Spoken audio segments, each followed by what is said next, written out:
ഇപ്പോൾ നമ്മൾ ഡ്രൈ ഫ്ലവറിൻ്റെ ബൊക്കെ ചെയ്യുന്ന പോലെ തന്നെ നമുക്ക് ഡ്രൈ ഫ്ലവേഴ്സ് വെച്ചിട്ട് അറേഞ്ച്മെൻറ്റ്സ് ഒത്തിരി ചെയ്യാൻ പറ്റും. അപ്പോൾ അറേഞ്ച്മെൻറ്റ്സ് തന്നെ നമുക്ക് ബാസ്ക്കറ്റിലൊക്കെ അറേഞ്ച് ചെയ്യാം. അപ്പോൾ നമുക്ക് ഒരു ബാസ്ക്കറ്റിൽ എന്ന് പറയുമ്പോൾ പല ടൈപ്പ് ബാസ്ക്കറ്റ് ഉണ്ട്. അപ്പോൾ നമുക്ക് ബാസ്ക്കറ്റിൽ എങ്ങനെ അറേഞ്ച് ചെയ്യണമെന്ന് നോക്കാം. ഞാനൊരു ചെറിയൊരു ബാസ്ക്കറ്റാണ് എടുത്തത്. ഇതിൽ നമുക്ക് ഞാൻ അറേഞ്ച് ചെയ്ത് കാണിച്ചിട്ട് സെയിം എത്ര വലിപ്പം കൂടിയാണ് സെയിം മെത്തേഡ് തന്നെയാണ് അറേഞ്ച് ചെയ്യുന്നത്. ഇതിലേക്ക് നമ്മൾ ഡ്രൈ ലീവ്സ് തന്നെ നമുക്ക് വാങ്ങിക്കാൻ കിട്ടും. ഡ്രൈ ലീവ്സ് നമ്മൾ നേരത്തെ ബൊക്കേക്ക് എടുത്ത പോലെ തന്നെയാണ് ഡ്രൈ ലീവ്സ്. ഇതിപ്പോൾ ഈ ഒരു കളറിൽ ഏത് കളർ വേണമെങ്കിലും നമുക്ക് കിട്ടും. ഇപ്പോൾ നാച്ചുറൽ കളർ, ഗ്രീൻ, ഓറഞ്ച്, ഇഷ്ടംപോലെ കളേഴ്സ് ഉണ്ട്. അപ്പോൾ അത് ഇങ്ങനെ കട്ട് ചെയ്ത് ചെറിയ ചെറിയ പീസുകളായിട്ട് നമ്മൾ എടുക്കും. അതിനെ ഒന്ന് കൂട്ടി പിടിച്ചിട്ട് ഇതിങ്ങനെ ചെറിയ ചെറിയ ഓരോ പീസുകളായിരിക്കും. അതിനെ നമ്മളിങ്ങനെ കൂട്ടിപ്പിടിച്ച് ഒരു ഫ്ലോ മേക്കിംഗ് കമ്പി എടുത്ത് മീഡിയം സൈസ് കമ്പിയാണ് എടുത്തേക്കുന്നത്. എടുത്തിട്ട് ചുറ്റി അതിന് നല്ലോണം മുറുകിയിരിക്കുക. അപ്പോൾ നമുക്ക് ആവശ്യത്തിന് ലെങ്ത്ത് കട്ട് ചെയ്തെടുക്കാം. ഇങ്ങനെ ഓരോ പീസുകളും ഇതുപോലെ നമ്മൾ റെഡിയാക്കി എടുക്കണം. ഇങ്ങനെ റെഡിയാക്കി എടുത്തിട്ട് നമുക്കതിന് ഫ്ലവർ ടേപ്പ് ഒന്നും ചുറ്റേണ്ട ആവശ്യമൊന്നുമില്ല. കാരണം ഇതിപ്പോൾ അറേഞ്ച് ചെയ്ത് പോകുന്നതിൻ്റെ നമ്മൾ ഏകദേശം ഇവിടം വരെ നമുക്ക് ഫോമിലേക്ക് കുത്താനുള്ളതാണ്. അപ്പോൾ ഇതിനകത്ത് നമ്മൾ ആദ്യം തന്നെ ഫോം വെച്ചിട്ടുണ്ട്. അപ്പോൾ ഇത് ഫ്ലോറൽ ഫോമാണ്, ഗ്രീൻ ഉണ്ട്, പിന്നെ ഡ്രൈ ഫ്ലവറിൻ്റെ ഫോം ഉണ്ട്. നമുക്ക് വേണമെന്നുണ്ടെങ്കിൽ അത് യൂസ് ചെയ്യാം. ഒരു വൈറ്റ് കളറിൽ വരുന്നതാണ്, വേണമെങ്കിൽ അത് യൂസ് ചെയ്യാം. അപ്പോൾ നമ്മൾ ഇതിലേക്ക് നമ്മൾ ആദ്യം തന്നെ ചെയ്യണമെന്ന് വെച്ചിട്ടുണ്ടെങ്കിൽ ലീവ്സ് എടുത്തിട്ട് കുത്തുക. ഇതിപ്പോൾ ഏകദേശം നമ്മൾക്ക് ഇതിനൊരു ഹാങ്ങിങ് ഉള്ളതുകൊണ്ട് നമുക്ക് ആ ഏകദേശം ഒരു അളവ് എടുക്കുന്ന എപ്പോഴും നമ്മൾ ഹാങ്ങിങ് ആണെങ്കിൽ അതിൻ്റെ ഹാഫ് വരേക്ക് നമുക്ക് വയ്ക്കാം. അത്രയും ഹൈറ്റിലേക്ക് വയ്ക്കാം. വല്ലാണ്ട് മുകളിലേക്ക് പോകേണ്ട, അപ്പോൾ അതിൻ്റെ ഭംഗി പോകും. തീരെ താഴ്ന്നിരിക്കേണ്ട. അപ്പോൾ നമുക്ക് ആ ഒരു ഹാഫ് ഹൈറ്റിലേക്ക് നമുക്ക് ആദ്യത്തെ ഒരു സ്റ്റെം കുത്തിയിട്ട് പിന്നെ നമ്മളത് അഡ്ജസ്റ്റ് ചെയ്ത് എല്ലാ സ്റ്റെമ്മുകളും കുത്തി കൊടുക്കണം. അപ്പോൾ ആദ്യം നമ്മൾ എപ്പോഴും ലീഫായിരിക്കും അറേഞ്ച് ചെയ്യുന്നത്.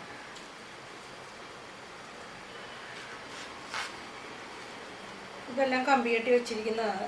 ഇതിൻ്റെ നമുക്ക് ടേപ്പ് ചുറ്റേണ്ട ആവശ്യമില്ല എന്ന് ഞാൻ പറഞ്ഞില്ല. കാരണം എന്താ വെച്ചിട്ടുണ്ടെങ്കിൽ നമുക്ക് ചെയ്യുമ്പോൾ തന്നെ മനസ്സിലാവും നമുക്കതിൻ്റെ ആവശ്യമില്ലാത്ത എന്താ വെച്ചിട്ടുണ്ടെങ്കിൽ നമ്മൾ കാണുന്നേ ഇല്ല. അപ്പോൾ നമുക്കത് ആ ഒരു സമയം നമുക്ക് വേസ്റ്റാണ്. അതുകൊണ്ടാണ്.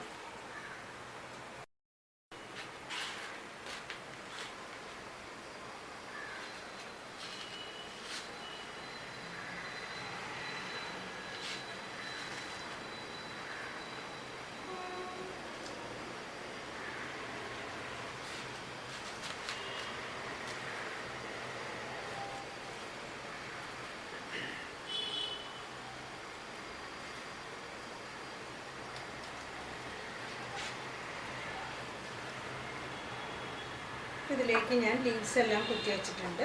ഇനിയിപ്പോൾ ഇതെന്താ ചെയ്യേണ്ടതെന്ന് വെച്ചിട്ടുണ്ടെങ്കിൽ ഇത് ലീവ്സ് ഞാനത് നിറച്ച് തന്നെ അങ്ങ് കുത്തി വെച്ചു. ഇനി നമുക്ക് ഫ്ലവേഴ്സ് എടുക്കാം. അപ്പോൾ ഇതിപ്പോൾ ചെറിയൊരു ബാസ്ക്കറ്റ് ആയതുകൊണ്ട് ഞാൻ ചെറിയ ഫ്ലവേഴ്സാണ് എടുത്തിരിക്കുന്നത്.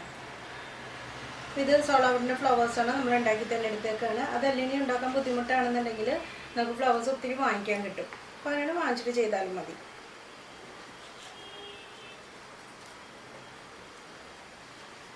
ഇപ്പോൾ സോളാവിൻ്റെ ഫ്ലവേഴ്സ് എല്ലാം നമുക്കിപ്പോൾ ഫിനിഷ് പേപ്പറിൻ്റെ ഫ്ലവറാണ് ഉണ്ടാക്കാൻ അറിയുന്നെങ്കിലും അത് ഉണ്ടാക്കി വെച്ചാലും കുഴപ്പമില്ല. അല്ലെങ്കിൽ റിബൺ ഫ്ലവേഴ്സ് ഏതായാലും കുഴപ്പമില്ല. എന്ന് വെച്ചിട്ടുണ്ടെങ്കിൽ നമുക്ക് ഡ്രൈ ലീവ്സിൻ്റെ കൂടെ ഡ്രൈ തന്നെ ഫ്ലവേഴ്സ് നമ്മൾ വെക്കണമെന്ന് വെച്ചാൽ നമുക്കത് ഒരിക്കലും കുറേ വർഷങ്ങൾ ശരിക്കും മാറ്റാണ്ട് തന്നെ വെക്കാൻ പറ്റും. വല്ലാണ്ട് പൊടി പിടിച്ച് പോകാണ്ട് നോക്കിയാൽ ഇടയ്ക്ക് ഒന്ന് തൂക്കം കൊടുത്താൽ അപ്പോൾ നമുക്ക് ഒത്തിരി നാളതിനെ സൂക്ഷിച്ച് വയ്ക്കാം. നമ്മൾ ഫ്രഷ് ഫ്ലവേഴ്സ് എന്നൊക്കെ പറയുമ്പോൾ നമുക്കൊരു ഒരാഴ്ച മാക്സിമം ഒരാഴ്ചയൊക്കെ വെക്കാൻ പറ്റുള്ളൂ. അതേമാതിരി നമ്മളത് മാറ്റിയിട്ട് വേറെ വെക്കേണ്ടി വരും. അപ്പോൾ അതാണ് നമ്മൾ ഡ്രൈ ഫ്ലവേഴ്സ് വെക്കുന്നതുകൊണ്ടുള്ള ഏറ്റവും നമുക്കൊരു ഗുണം. അതുകൊണ്ടാണ് കുറേ നാൾ നമുക്കത് അറേഞ്ച്മെൻറ്റ് സൂക്ഷിച്ച് വയ്ക്കാൻ പറ്റും. ഇങ്ങനെ ഏകദേശം ഫ്ലവേഴ്സും കൂടെ വെച്ചിട്ടുണ്ട്. ഇപ്പോൾ ഫ്ലവേഴ്സ് ഇത്രയൊക്കെ മതിയാവും. ഇനി ചിലർക്ക് ഫ്ലവേഴ്സ് കൂടുതൽ വേണമെന്നുണ്ടാവും. അപ്പോൾ കൂടുതൽ വേണമെന്നുണ്ടെങ്കിൽ ഫ്ലവേഴ്സ് കൂടുതൽ വെച്ചിട്ടുണ്ട്. ലീവ്സാണ് കൂടുതലെങ്കിൽ അങ്ങനെ. പിന്നെ അല്ലെങ്കിൽ പ്രൊഫഷനായിട്ട് വെച്ചാൽ മതി. ഫ്ലവേഴ്സ് വല്ലാണ്ട് തിക്കി നിറച്ച് ചെയ്യുമ്പോൾ ആ ലീഫിൻ്റെ ഭംഗിയൊന്നും കിട്ടില്ല നമുക്ക്. അപ്പോൾ ഞാനിതിങ്ങനെ വെച്ചിട്ടുണ്ട്. പക്ഷേ ഇപ്പോഴും ഇതിനൊരു ഫിനിഷിങ് ആയിട്ടില്ല. കാരണം ഒത്തിരി ഇപ്പോൾ ഇത് കണ്ടു ഇപ്പോൾ കുറച്ച് നീളത്തിലൊക്കെ അങ്ങനെ നിൽക്കുന്നുണ്ട്. അപ്പോൾ നമ്മൾ എന്താ ചെയ്യേണ്ടതെന്ന് വെച്ചിട്ടുണ്ടെങ്കിൽ വീണ്ടും അതിനെ ഇങ്ങനെ നീണ്ടു നിൽക്കുന്ന ആ പോർഷൻ മാത്രം സൂക്ഷിച്ച് ഇങ്ങനെ കട്ട് ചെയ്ത് കളയണം. വളരെ സൂക്ഷിച്ച് കട്ട് ചെയ്താൽ മതി. എപ്പോഴാണ് അതിന് ആ ഫിനിഷിങ് വരുള്ളൂ.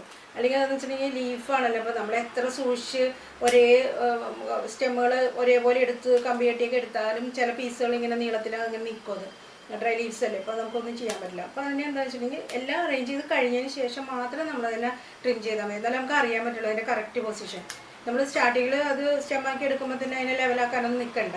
എല്ലാം കഴിഞ്ഞതിന് ശേഷം നമ്മളതിനെ ലെവലാക്കി വെച്ചിട്ട് ഒരേപോലെ ആ ഫ്ലവർ വെച്ച് കഴിഞ്ഞിട്ട് നമ്മളതിനെ ലെവലാക്കി വയ്ക്കുക. അത് നല്ല ഭംഗിയുണ്ടാവും. ഇത് വളരെ ഈസി ആയിട്ട് ചെയ്യാൻ. ഇപ്പോൾ ഇത് ഒന്നുമില്ല വെച്ചിട്ടുണ്ടെങ്കിൽ ഫസ്റ്റ് നമ്മൾ ആ ലീവ്സ് വയ്ക്കും. അത് കഴിയുമ്പോഴത്തേക്കും ഫ്ലവേഴ്സ് നമ്മൾ ആവശ്യത്തിന് ഫ്ലവേഴ്സ് കുത്തി കൊടുക്കും. അങ്ങനെയല്ലേ, ഫ്ലവേഴ്സൊക്കെ ഓരോരുത്തർ ഇഷ്ടം പോലെയാണ്. അത് കഴിഞ്ഞത്തേക്ക് അതിനെ ലെവലായിട്ട് ട്രിം ചെയ്തെടുക്കുക. വളരെ ഈസി ആയിട്ട് എല്ലാവർക്കും ചെയ്യാൻ പറ്റും.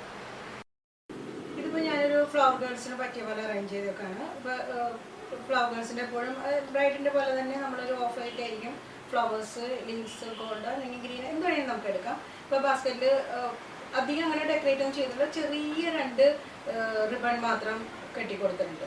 സിമ്പിളായിട്ട് ചെയ്തിരിക്കുന്ന വർക്കാണിത്. ഇപ്പോൾ ഇത് ഹാങ്ങിങ് ആയതുകൊണ്ട് നമ്മൾക്ക് ഇങ്ങനെ. പിന്നെ ഇപ്പോൾ ഇത് വളരെ ഈസി ആയിട്ട് നമുക്ക് ചെയ്തപ്പോൾ മനസ്സിലായില്ലേ, ചെയ്തപ്പോൾ എങ്ങനെ ചെയ്യണം എന്നുള്ളത് മനസ്സിലായില്ലേ. ഇത് വളരെ ഈസി ആയിട്ട് ചെയ്തെടുക്കാം. പിന്നെ നമ്മൾക്ക് അതുപോലെ തന്നെ ഇപ്പോൾ ഇതുപോലത്തെ ബാസ്ക്കറ്റ് ആണെങ്കിൽ ഇതും ബാസ്ക്കറ്റ് തന്നെ, ബാസ്ക്കറ്റ് അറേഞ്ച്മെൻറ്റ് തന്നെയാണ്. അതിൽ നമ്മൾ വെറുതെ പോസിയായിട്ട് ചെയ്തിട്ടുണ്ടെന്നേ ഉള്ളൂ. ഹാങ്ങിങ് ഒന്നും അല്ല, ചുമ്മാ പോസിയായിട്ട് ചെയ്തിട്ടുണ്ട്. അതുപോലെ തന്നെ സെയിം മെത്തേഡ് തന്നെ ചെയ്യുന്ന ഓരോ ബാസ്ക്കറ്റിൻ്റെ ഷേപ്പ് അനുസരിച്ച് നമ്മൾ ചെയ്യും. അപ്പോൾ വളരെ ഈസി ആയിട്ട് ചെയ്യാൻ പറ്റും. ഇപ്പോൾ നമുക്ക് വീട്ടിൽ ചെയ്ത് അറേഞ്ച് ചെയ്ത് ചുമ്മാ വെക്കാനാണെങ്കിലും നല്ലതാണ്. പറഞ്ഞാൽ നമുക്ക് ഫ്ലവർ ഗേൾസിന് അല്ലെങ്കിൽ ഹാങ് ചെയ്ത് ഇപ്പോൾ വീട്ടിൽ തന്നെ ഹാങ് ചെയ്തിട്ടുണ്ടെങ്കിൽ അതുപോലെ ബാസ്ക്കറ്റിൽ ഹാങ്ങിങ് ബാസ്ക്കറ്റ് മേടിച്ചിട്ട് അറേഞ്ച് ചെയ്ത് വയ്ക്കുക. അപ്പോൾ എല്ലാവരും ഒന്ന് ചെയ്ത് നോക്കണം.